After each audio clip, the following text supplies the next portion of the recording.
Okay, we have a wacky play here, another play that I've never, ever seen before, and I need the help of umpires. I'm pretty sure I have this call right.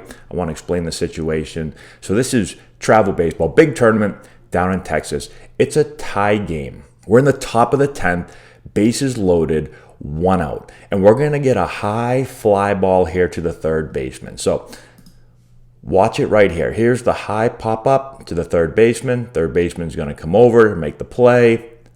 Ball starts to move back towards the field of play. It lands. No one catches it. The team picks the ball up, throws it home. They tag the plate. Umpire calls him out. Okay. Now, you can see the coach here. He's like thinking about something. Still thinking. Now he calls time. And he's going to come in and he's going to talk to the umpire. They're going to end up all coming over here for a meeting.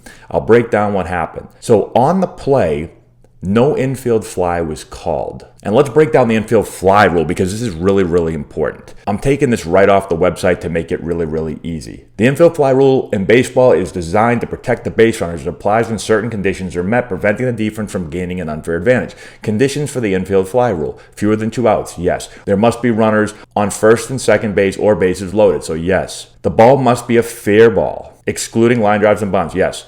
The ball must be catchable by an infielder with ordinary effort, which is determined by the umpire's judgment. Now, in my judgment, obviously, this is ordinary effort. The ball's hit high. But you're going to see in a second, the umpire doesn't call infield fly. Okay, umpire's roll and call. Declaration: the umpire must call infield fly as soon as it is clear that the ball meets the criteria. This call indicates that the batter is out regardless of whether the ball is caught. Signal: umpires typically raise their arm and index finger pointing up to signal the infield fly. So what happens? The batter is out. The batter is declared out whether the ball is caught or not. And runner options: if the ball is caught, the runners must tag up. If it's not caught, they can advance at their own risk, as there is no force play.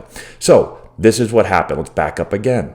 So let's watch the umpire. You can watch this umpire. You can watch him. You can watch both of them. Doesn't matter. So no one says infield fly, and no one points infield fly. And now he says fair ball. The reason I know no one called infield fly is because I know people that were down at the game. This is a bunch of players from my area. So no infield fly was called. So now the runners, they have to take off because infield fly wasn't called. Ball dropped, so they've got to go. So they all start running. They throw the ball home. The ball is caught here. We step on the plate. I say we. I'm not involved in this game. This team steps on the plate. This guy points right here and he says, you are out. So right there, ready? Out, right there. So he calls out. And the umpires walk back to their spots, and now we have bases loaded. Again, now with 2 outs. So what this coach says is he calls time, he calls everybody in, and he says it should have been an infield fly. But they didn't call an infield fly. So then he says, well, let's retroactively call it. So even though we didn't call it during the play, we can go back and say, actually, it should have been an infield fly. And so what happens is the umpires decide that they're going to retroactively go back and call it an infield fly. So again, even though they didn't call it an infield fly, we're going to say that it was an infield fly. And the reasoning was that the players should know that the criteria were met and it should have been an infield fly. And this is the importance of that. Because if it was an infield fly, if instead this guy said infield fly, batter is out, once this ball is dropped, it's no longer a force play. So when this guy runs home, you have to catch it and you have to tag him. You can't just step on the plate. So you have to tag him out. When he steps on the plate, he would be safe if it was an infield fly. Again, it wasn't an infield fly. And so by changing this after the fact, so now that they come together and they talk about it and they say, no, we're going to retroactively go back and say it was an infield fly because it should have been an infield fly, even though I didn't make the call, and it's my judgment call. It even says in here it's a judgment call by the umpire, and that the player should have known what to do, even though nobody knew what to do. And my point is, as a player, it's the umpire's judgment. So it's his judgment, not my judgment. And so now all the players on the field are supposed to be judging the judgment of the umpire? Just sounds wacky to me.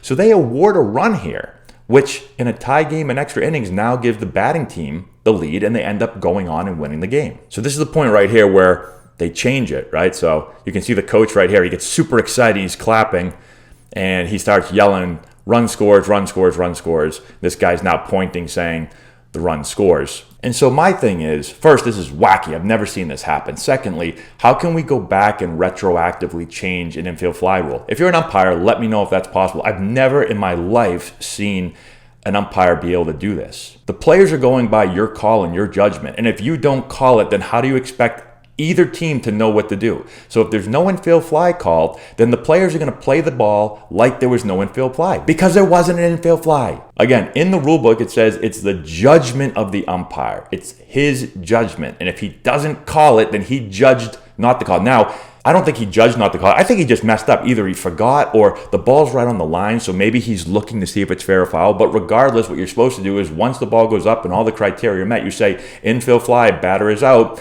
Again, if fair, if it's foul, then it's just a foul ball if no one catches it. But you still make the call, then you see if the ball is foul or fair. And in my opinion, in this play, when the ball wasn't called an infield fly, and this coach approaches me and says, why didn't you call it? I feel like the umpire says, I messed up, I didn't call it. But to go back and say, actually, we're going to change the call after the fact and award the run because the players should have known what the rule was, and therefore everyone should have known what to do after that, that just seems wacky to me. And I guess both umpires said, yes, you can retroactively go back and change an infield fly rule. Call. Never seen it. Let me know your thoughts below. The other weird thing is, like, even if I'm the opposing coach and the other team, I think maybe you're upset that there was no call made, like it wasn't the proper call. But I don't think I would have ever asked to, even if they had said we're going to retroactively go back, I feel like I would have been like, wait, that's not even like, I've never heard of such a thing, even though it benefits my team. I've never heard of such a thing. It makes no sense. Let's go back here again real fast. So if the guy had said, the umpire said, infield fly, batter is out, well, then this guy's going to pick the ball up, throw home. We're going to catch it here, right? We're going to catch it here, and he's just going to tag him. He's out by a mile. So all the kid's doing is doing what you told him to do, essentially. You didn't call infield fly, so he's going to touch the plate. If you call infield fly, again, I don't know if he's going to tag him. He needs to tag him. If at that point he doesn't tag him because you call infield fly, then it's his fault. But this is your fault.